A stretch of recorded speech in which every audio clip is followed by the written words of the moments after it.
Okay, so like if people are good to go, I think we can begin. So to give Adrian a rundown how this goes, because this is his first session, like every once in a while your characters receive an invitation. Really nice letter that delivered by any means necessary, by magic or by something. It depends where you are, how hard it gets to you, and etc. etc.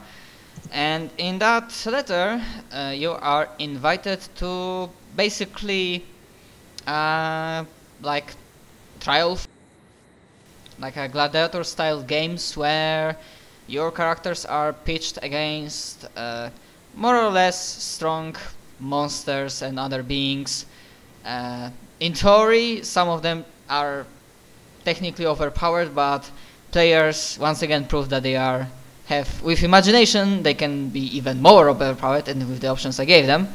So usually I think that's what I probably had in mind, that this is just a playground to show off interesting builds that would not be available or legit in any other campaign, because the DM would not allow you to play that character.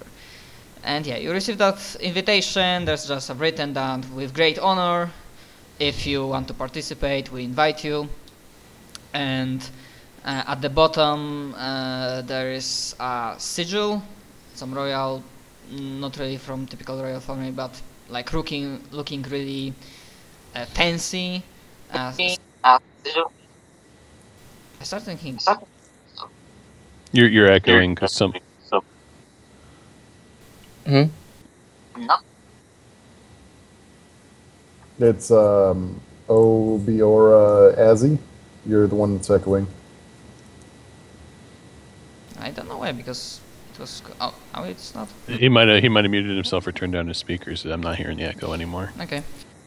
And yeah, basically the invitation is, if you want to accept, just press the sign sigil at the bottom of the letter, and you shall be teleported to the place where the games will take place. Press 2 for Spanish. Hola! I don't speak Spanish at all. So I know like how the LaRouche and Chaos would, not Kuromu, will respond, and where they usually are, and what's Garrick the Unbound. Yeah, so Garrick will accept the invitation. By the way, I know what's the general gist of your character, and can you just fill one sentence, like in terms like what's his like way of life, like, because for example we have a character that's living only to fight, and so Garrick is hunting for vestiges of lost gods and broken things. So he's the kind of character that's living in between the planes instead of actually in one. Yeah, so he's just the weirdo, but he looks like an unassuming random gnome, because the majority of his power doesn't come from magic items. It comes from just being himself with all this crap bound to his soul. okay. So he just looks like an unassuming fat gnome. I mean, Okay. it. Yeah, just out of curiosity, because I'm not planning to do that, because that would be like, I mean, Delarouche wouldn't care. She has some sort of contingency, but if you were under the effects of anti-magic field or something like that, does it work at all on your thingy, or you just ignore it? Well, all of his things are supernatural abilities. So they ignore spell resistance, they ignore magic immunity of like a golem and things. I mean, it's literally when you detect him, it's like he's a natural magic creature. Like he's just emanating magic. He doesn't use magic. If that makes any sense. Yay! I mean, yeah, I understand what you're saying, just then I would probably say that probably in mechanical terms I should pick that up before I break To be it. fair, I just don't know, but I'm not gonna use anti-magic field, so... Well, technically an anti-magic field would shut down about half of his abilities, because half are EX and half are supernatural. Okay. There it is. Okay. An anti-magic field just suppresses all the supernatural abilities he has. It doesn't suppress the crap he has bound to him. So any EX abilities I get from it, I keep. Yeah, okay. I mean, just it was out of curiosity because, as I said, I'm not planning on using anti-magic field yet. Just so you know, just thank you for a moment here. The amount of challenges that people already like faced, like probably like that. All of them were not really much of a challenge, even though I had to like cheat a little bit with giving them additional HP, mostly because of the one freaking character that deals few like above 100,000 damage per turn he always full attacks and he always crits when he... Yeah, I mean, technically, any character that's willing to do like 1,000,000 plus damage in a turn in AoE, I can just double that by just being there. Like my character is the meat grinder. That's how he functions in play. Okay. So you're playing the binder, so you're fine. What's the other guy? Do I remember your character? I think I do. Kurama, you played with him. Yeah, we just played with many, many people. He is the Harbinger. That's right. Yeah, he Harbinger. usually just was attacking, hiding, and to piss him off, I decided to give enemies a lot of different visions. He's got the dude without the shirt who has like the wings and stuff. Is that guy? Yeah. Yes. Yeah. Some of Do these I need to cast any buffs on you? That's what I'm asking because I'm just gonna. I mean, you always cast Destiny. Was it? It's choose Destiny, which lets you reroll your d20s. I cast it on other people. Normally it's a personal only spell, but I have a silly third-party meta magic feat that lets me transfer my spells to you. That's why I'm asking because. I mean, I'll take it if you're giving it out. Yeah, I'm giving it out, so I'll just do that.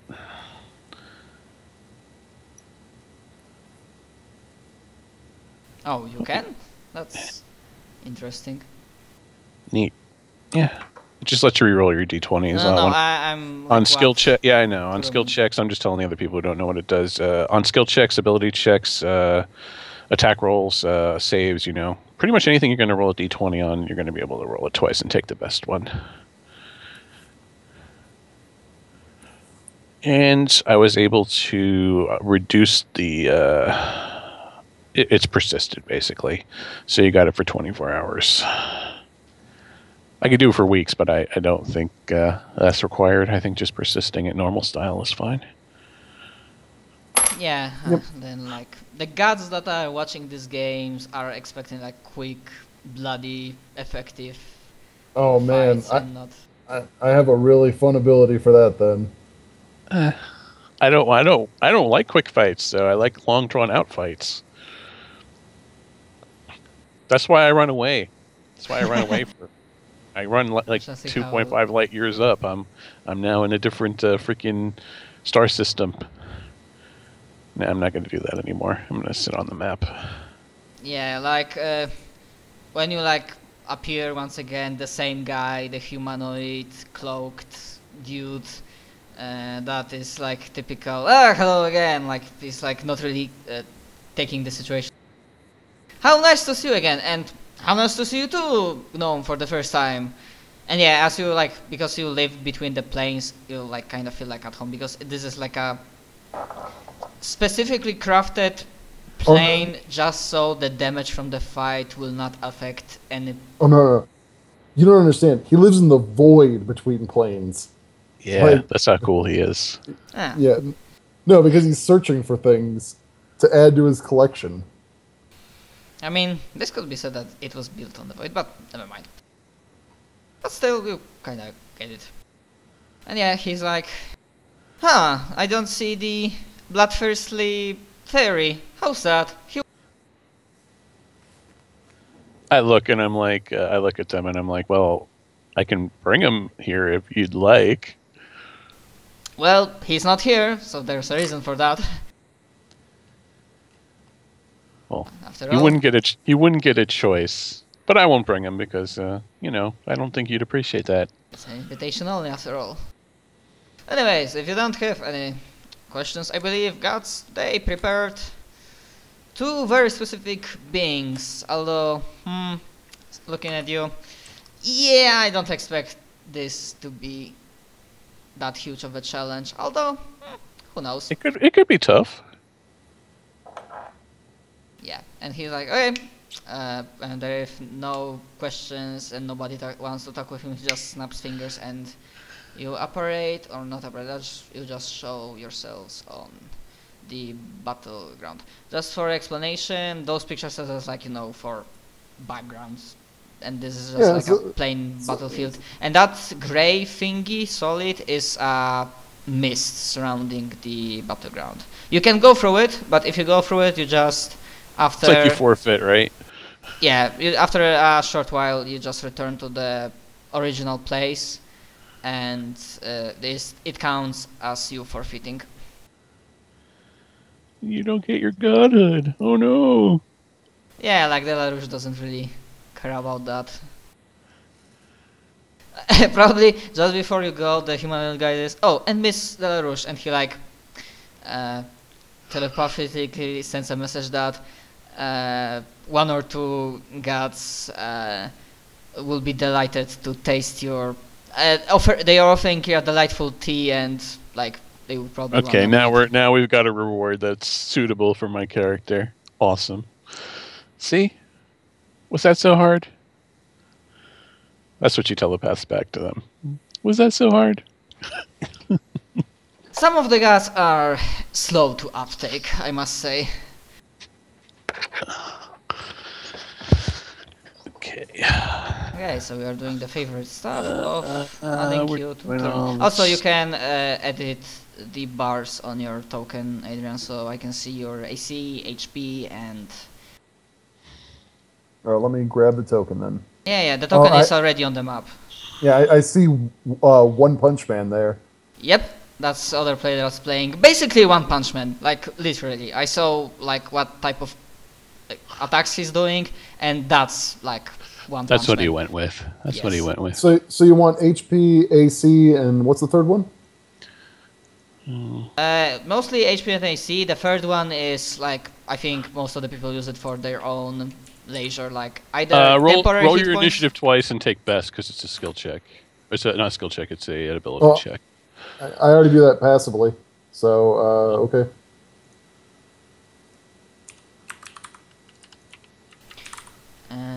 Okay, so I was wondering if I missed somebody. I did not upgrade that initiative. Yeah, it should be higher, right? Oh no! It's terrible. He goes last. Why is your initiative so low? I didn't put any. I didn't finish spending my money because I didn't need it. My character is mostly reactive. He doesn't actually need to act on his turn. That's well, interesting and nice, I guess. I rolled a natural 20. Hooray! And then you see the plus 177. You're like, if you rolled a 1, it would have been the same, right? It's like thinking about infinity and how almost every number after a certain point has a 3 in it. Because, Yeah. But that can be said of every number. I mean, still, Garrick could say you can roll once again. Maybe he gets more than 16. Yeah. I don't think it really matters, but okay. Probably not, but you might feel better instead of getting not 2 on dice. Yeah. The thing is, I can't be surprised, and I can act when flat-footed, so it doesn't really matter. Yeah, like this, like those immediate actions. You're like, I'm gonna celerity to go first. Is that what you're gonna do? That'd be awesome. like you realize, No. like, this time I was too lazy to. I have 4 immediate actions around, so I'm going to be using them for hilariously horrible things. Cool. Okay. What do I want to do? Because I'm probably going first, right? You can put your initiative in if you click the 0 where, you know, on the initiative turn order. Yeah, I know. I've used Roll20 before. I'm just... Give me a moment. Does any of them has always first? Of course one of them has that. Always first. Sweet. Yeah, that's great, because even if they go first, I still get to do my shit. Yeah! Yep. And I wonder if I wanna do their, like, not the typical stuff, but something Uber from them. But this one doesn't have always first. Interesting. Cool. So initiative cheat sheet. Ah, okay. So this one gets plus 73. There's no separating bar that I'm seeing. Usually there's a separating bar, right? Separating fog. Yeah, it's Gone they this time. decided this time it doesn't really matter, so they didn't care of putting one. And this one, just for no, I'm not running initiative for him because he gets basically one more, so he goes before Delarouche. Now descending. Let's roll with some music. I'm gonna kick up my spells thing, and I'm gonna cast random spells today because that sounds like a fun thing to do. Yeah, and also that's the thing that I was doing. If you cast any buff spells, I'm only like, you're so experienced that you can cast them just before you go to fight. So when the fight starts, the timer counts from the start of the fight, not. Okay, so for buff spells, okay, because I wasn't gonna have any problem buffing in the game anyway. So. Okay, so I might as well like show off these two guys, and of course, even though you see I think you will see their names. You can make any knowledge checks to like know more about them.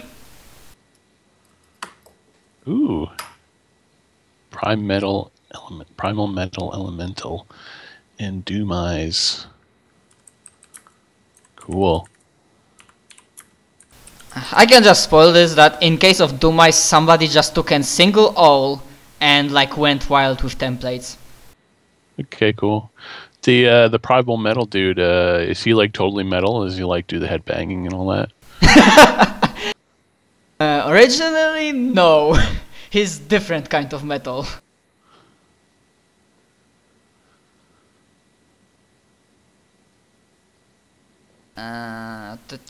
Knowledge about planes, knowledge anything. Yeah, I'm guessing Delarouche doesn't need to roll because you get like 200 average on skill checks, or 300. It's a lot more than that now. 400? Oh boy. No, 2,375, and it's actually higher than that, but not. I stopped counting after 2,000, so. Yeah, I mean, like some of these homebrew monsters I found, even people created like such OP, like because I didn't. Normally you can't stack things effectively in 3.5, but with your rules, yeah, I can stack things effectively. Possible. That's why it is. It's all reserves of strength is what it is. So that one feat is like so overpowered. Oh my god. So we'll start combat by me sucking 1,000,000 rats in a bag of holding into a black hole to buff myself. Well, 1,000,000 rats. Cool. Oh man, Rats? I get plus 10 HP and plus 1 to hit for each one I suck into the black hole. Oh god. Because I understand like rats, like radiation. Yeah, no. RATS, like it's a bag of holding filled with vermin. Those are my 2 knowledge rolls. Okay. Plus 2 bazillion or whatever. It's 2,000. Yeah, I'm guessing if you have to like plus 2,000, so. I'm joking. Although I'm not gonna say like what kind of what I cheated with him, because I cheated with them, other than some things. That's fine. You don't have to tell Basically, he normally he's more powerful on for primal metal elemental. What would be interesting for you? He's quick as fuck. I mean, even if the battlefield was twice as large, he would still be able to get to you in a single round. Yeah. Above 140 AC. A lot of this comes from natural, although his touch AC is lower. He has something called 7th Sense, which means he cannot be flat-footed. Okay.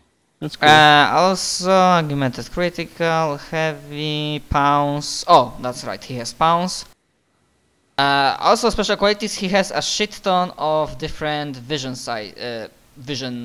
sights. Like, I know Kuromu negates, like, he cannot be detected by blind sight, blind sense, something else, but he still gets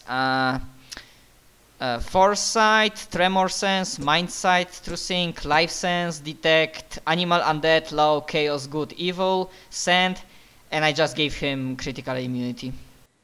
Okay. Apart from that, some feats, some divine abilities. What else would be interesting for you? It's okay. Ooh, If I like cut off his feet, then he's technically flat, and he doesn't have any feet. So is he flat-footed then? you're gonna cut off his feet. I don't know how you're gonna do that. I'm pretty It's sure gonna he take a doesn't little- have feet. And even if you cut his feet... okay, that was a joke. Because, because of the things, he is not... how He you're cannot be gonna do flat-footed. that. Even if he... Yeah. Even if he didn't, like, have 7 sense, I gave him foresight. And foresight basically gives the same. You cannot be flat-footed. Also, Chrome, apart from Tremor Sense and True Sight, still remember Mind Sight and Life Sense. Okay. At the very best, I think he will know where you are, but at the very best for you, he gets still 50% missions. Probably, maybe. We would need to figure out, like, specifics. For Dumais, Strigadi of the Hellblood Storm. He's a tiny outsider. Air, Chaotic, Evil, Fire, Incorporeal, Native Spirit. His armor class is above 200. His fly speed is, of course, like, huge. He has 2 things I think that might be interesting. He has a lot of immunities. Okay, I hope so. A lot of them, but I will need to double check like what exactly. Alternate forms, detect slow at will, divine damage. So his natural attacks ignore damage reduction, hardness, and immunity to critical hits.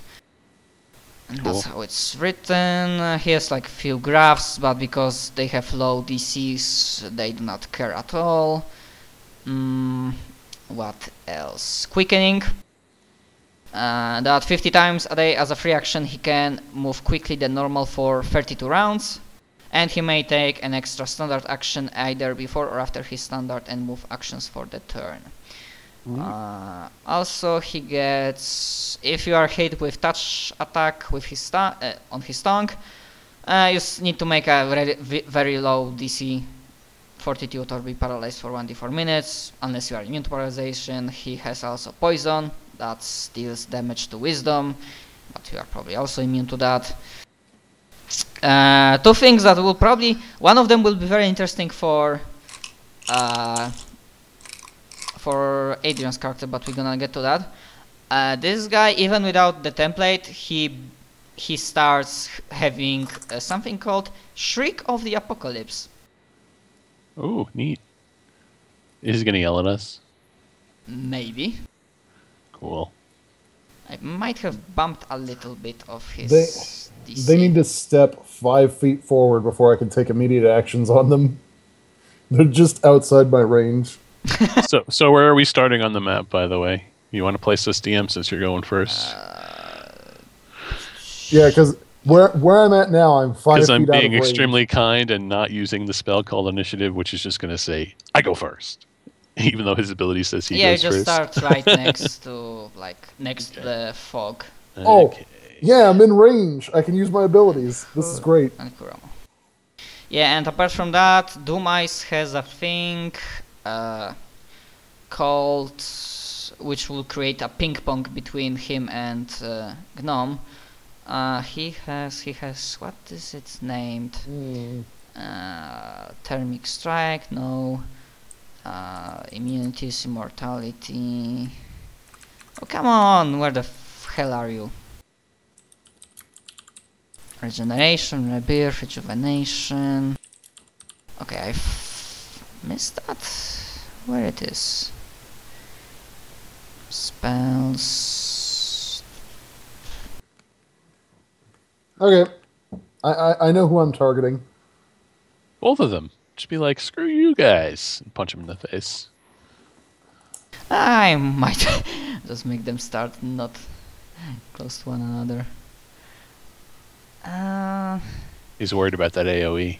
Are they that size or are they larger? Primal Metal Elemental, because I advanced him, he's tiny or even smaller, and Duma is tiny. Okay, so they're both small. Yeah, they are small. The Primal Metal Elemental starts as Titanic, like he's colossal, but when he advances, he gets smaller. Apparently, a lot of things in D&D, homebrew or not, the smaller you are, the more powerful you get. Yeah, That's what they say. So I guess before they get to go, I'll burn my first immediate action and force the primal metal elemental to make a will save. Ooh, fancy. Now you're just getting fancy. I might as well copy his immunities. Oh no, wait, Primal Metal Elemental? Yeah, he needs to make a will save. I was checking the Dumais, what his immunities are. And also, yeah, I cannot find it right now, but he has something that when you hit him, part of the damage you deal to him up to 220 points of damage is rebound to the attacker. Ouch. That's cool. That could be painful. It could cause a cascade event with you, right? Yeah, it'll actually cause a nuclear cascade. It'll be great. And was Primal that Elemental. What kind of effect is that? Because he might be immune to that. It's just supernatural. It's it mimics the effect of Shield Self, but there's no equivalent ability. Okay. Will save, you say? Oh no, they remembered days. I can't just be like, well, days, because they usually forget days. Yeah, everyone forgets days. Oh, he's immune to polymorphing. Yeah, so that's a fail. We now any damage dealt to me, half of it is dealt to him instead. Okay. Wow, neat. And it has no type. It's just psychic damage to him. Yeah, so also the thing we are doing on not skill checks but saving throws, not one on saving throw is always a fail, not 20 is always a success. Yep, that's the normal rules for all D20 systems. Just wanted to make sure. So this will be fun. And now I have 3 immediate actions to burn as you guys go through your turns. Yeah, and the Primal Metal Elemental technically goes first.